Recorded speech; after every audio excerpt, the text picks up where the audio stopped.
Brett Okamoto in Salt Lake City at UFC 307. If we start shivering, it's because it's very cold in this interview room here with UFC veteran Kayla Harrison. I mean, she's been here for a minute now. Veteran. Right? You're right at home. You know everybody, walking around like you own the place. Huh? Well, pretty soon I will. Oh, I like that. I like that. No, jokes aside, you feel any different coming into your second UFC fight? I mean, I just feel great. I feel like this is my purpose. I'm on my path. I'm doing what I love with the people that I truly admire and respect. And I'm literally living the dream, dude. Like, life is good. Yeah, it seems good. Except for the, no eating part. Other than that, it's good. Soon, right? Soon on Friday, hopefully. After you make weight, you can get some food in you. I mean, there's a title fight on here, and I feel like nobody is talking about the title fight without talking about you in the same breath. Yeah, that's because nobody cares about that fight. Yeah, how does that make you feel?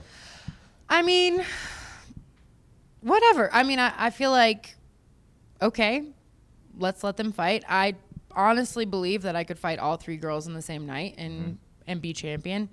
When you're the best in the world, you're the best in the world. And my time is now. I hope they hold on to that title real tight while they can, because I'm coming. The UFC isn't in the business usually of putting on fights that nobody cares about, to put it in your words.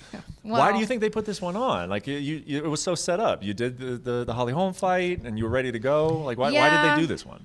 I mean, I think that, I don't know, maybe they had already planned it before I came in and made a splash. I think Amanda left a big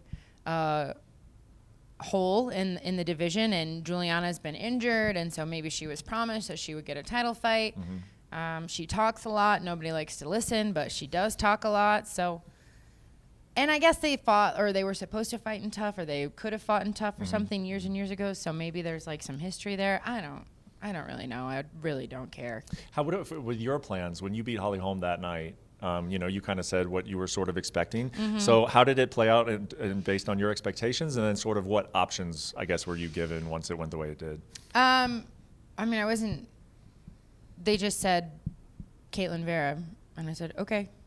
It was not like I was like finagling, trying to like work my way into talking them out of having this fight. I understand I'm still the new kid on the block. I really want the title because I got a long to-do list of things I want to do while I'm in the UFC, but one more fight, one more skull smashed, and then it'll be mine. Does this feel like risky? And I mean, all fights are risky, but like you've gone through different scenarios in your career. Does this fight feel relatively risky? I mean, everybody's tough until you beat them, but I truly believe in my team, my preparation, my discipline, my skills. I'm not faking it till I make it anymore. I'm a MMA fighter. I'm well-rounded. I believe I am the best in the world everywhere. I'm not just some Olympic gold medalist. Like, no, I'm going to be the best in the world. You have a lot of experience, from your judo days of just being around opponents that you maybe weren't fighting on that night, but you could fight later on. You kind of want to feel the energy of Raquel Pennington and Julianna Peña at all this week, or are you not interested in that? I really just don't care. Yeah. Like, it is what it, like, I just think that they've been gifted, so they should enjoy it. Well, Julianna more than Raquel. At least she won the title. But Julianna's got a gift right now, so she better enjoy it. Do you expect them to embrace the idea of fighting you once it's set in stone, and whoever wins? I think that they're probably going to try and milk it and run for as long as they can. I mean, historically, Julianna is not that active anyways. And then I heard she's calling out Amanda. Like, then she's saying I'm on steroid. Like, they'll just do anything to not fight me. And then Raquel's saying, oh, she's skipping the line. And I'm like, I get it. I wouldn't want to fight me either. But I'm here. And there's nothing you can do about it. You kind of answered this question right off the bat, but it's like you enjoying this. I mean, you just enjoying kind of being part of narratives and like, a little drama. It is exciting. It's a little different than obviously my previous promotion. Like it's fun to have someone or I guess to have people watching, people care, people interested. And I've definitely seen a big leap in, I think because everyone hates Julianna so much, so many people like me, which has been really nice. It's nice being liked. Yeah. It feels good to be loved. I can see that. Well, the last thing I have for you is, you said earlier, it's like when I have the belt, I want to do a lot of things. Like I have a lot of things in mind.